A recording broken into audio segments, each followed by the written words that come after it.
میں نے ایک سفید ریش بزرگ سے ایک سوال پوچھا، اللہ تعالیٰ سے بات منوانے کا بہترین طریقہ کیا ہے؟ وہ مسکرائے، قبلہ رو ہوئے، پاؤں لپیٹے، رانے تہہ کیں، اپنے جسم کا سارا بوجھ رانوں پر شفٹ کیا اور مجھ سے پوچھا، تمہیں اللہ سے کیا چاہیے؟ ہم دونوں اس وقت جنگل میں بیٹھے تھے، حبس اور گرمی کا موسم تھا، سانس تک لینا مشکل تھا۔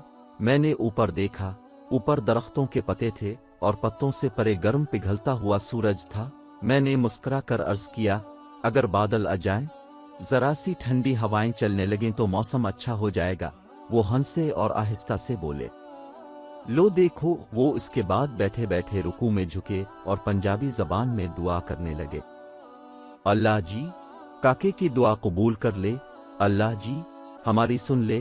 وہ دعا کرتے جاتے تھے اور روتے جاتے تھے۔ پہلے ان کی پلکیں گیلی ہوئیں، پھر ان کے منہ سے سسکیوں کی آوازیں آئیں اور پھر ان کی آنکھیں چھم چھم برسنے لگیں۔ وہ بری طرح رو رہے تھے۔ میں ان کی حالت دیکھ کر پریشان ہو گیا۔ میں نے زندگی میں بے شمار لوگوں کو روتے دیکھا، لیکن ان کا رونا عجیب تھا۔ وہ ایک خاص ردھم میں رو رہے تھے، منہ سے سسکی نکلتی تھی، پھر آنکھیں برست تھیں اور پھر اللہ جی ہماری سن لے کا راگ الاپ بنتا تھا۔ میں پریشانی و استجاب اور خوف کے ملے جلے تاثرات کے ساتھ انہیں دیکھ رہا تھا۔ وہ دعا کرتے جاتے تھے، روتے جاتے تھے اور سسکیاں بھرتے جاتے تھے۔ میں نے پھر وہاں ایک عجیب منظر دیکھا۔ مجھے ہوا ٹھنڈی ہوتی ہوئی محسوس ہوئی۔ آسمان پر اسی طرح گرم سورج چمک رہا تھا، لیکن جنگل کی ہوا میں خنکی بڑھتی جا رہی تھی۔ میری پیشانی، سر اور گردن کا پسینہ خشک ہو گیا۔ میرے سینے اور کمر پر رینگتے ہوئے قطرے بھی غائب ہو گئے۔ میں ٹھنڈی ہوا کو محسوس کر رہا تھا اور حیران ہو رہا تھا۔ میرے دیکھتے ہی دیکھتے پتوں نے تالیاں بجانا شروع کر دیں، شاخیں ایک دوسرے کے ساتھ الجھنے لگیں، پودے ہوا کی موسیقی پر ناچنے لگے، اور پھر بادل کا ایک ٹکڑا کہیں سے آیا اور سورج اور ہمارے سر کے درمیان تن کر ٹھہر گیا۔ وہ رکے، دعا کے لیے ہاتھ اٹھائے اور شکر ادا کرنے لگے۔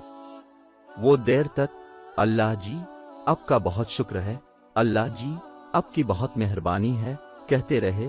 وہ دعا سے فارغ ہوئے، ذرا سا اوپر اٹھے، ٹانگیں سیدھی کیں اور منہ میری طرف کر کے بیٹھ گئے۔ ان کی سفید داڑھی آنسوؤں سے تر تھی۔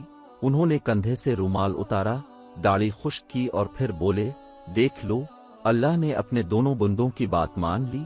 میں نے ان کا ہاتھ پکڑا، چوما اور پھر عرض کیا، بابا جی لیکن اللہ سے بات منوانے کا فارمولہ کیا ہے؟ اللہ کب، کیسے اور کیا مانتا ہے؟ وہ مسکرائے، شہادت کی دونوں انگلیاں آنکھوں پر رکھیں اور پھر بولے، یہ دو آنکھیں فارمولہ ہیں۔ میں خاموشی سے ان کی طرف دیکھتا رہا۔ وہ بولے، میں نے یہ فارمولہ اپنی ماں سے سیکھا۔ میں بچپن میں جب بھی اپنی کوئی بات منوانا چاہتا تھا تو میں رونے لگتا تھا۔ ماں سے میرا رونا برداشت نہیں ہوتا تھا۔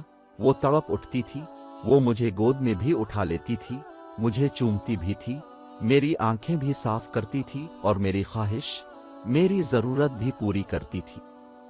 میں ماں کی اس کمزوری کا جی بھر کر فائدہ اٹھاتا تھا۔